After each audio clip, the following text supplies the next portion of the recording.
ही स्वामी समर्थ सगळ्यांना. तुम्ही बघू शकता झाडांना मस्त अशा कळ्या आलेल्या आहेत. हे जास्वंदीचं झाड आहे.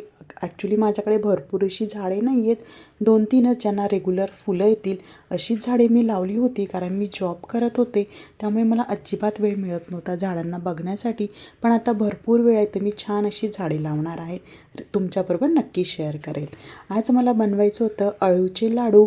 त्यासाठी मी अळीव जी आहे ती भिजत घालत होते.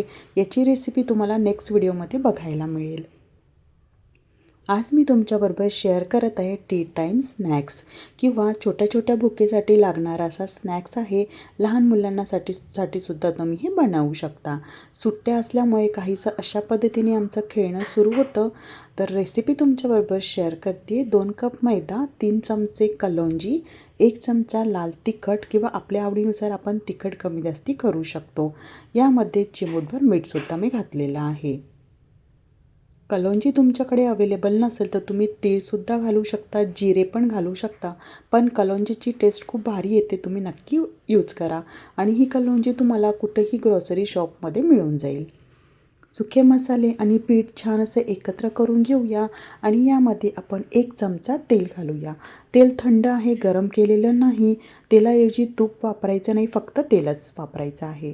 तेल आपण पूर्ण पिठाला जे आहे ते व्यवस्थित लावून घेऊया. पाण्याचा वापर करून छान असं पीठ मळून घेतलेलं आहे. 15 मिनटं छान रेस्ट होऊ दिलं. त्यानंतर चपाती आपण लाटून घेतो तशा पद्धतीने लाटून घेतलेलं आहे आणि याला स्क्वेअरमध्ये कट करून घेणार आहे. तर तुमच्याकडे काही कटर्स असतील तर त्याचा वापर करून तुम्ही वेगवेगळ्या कटर्समध्ये हे स्नॅक्स बनवू शकता. खूप पातळ किंवा खूप जाड बनवायचं नाही आहे, अगदी नॉर्मल आहे. तुम्हाला व्हिडिओमध्ये पुढे दिसेलच मी कशा पद्धतीने कट केलेलं आहे. तर मी अगदी नॉर्मल जे आहे ते स्टिक जशा असतात त्या पद्धतीने मी कट केलेलं आहे.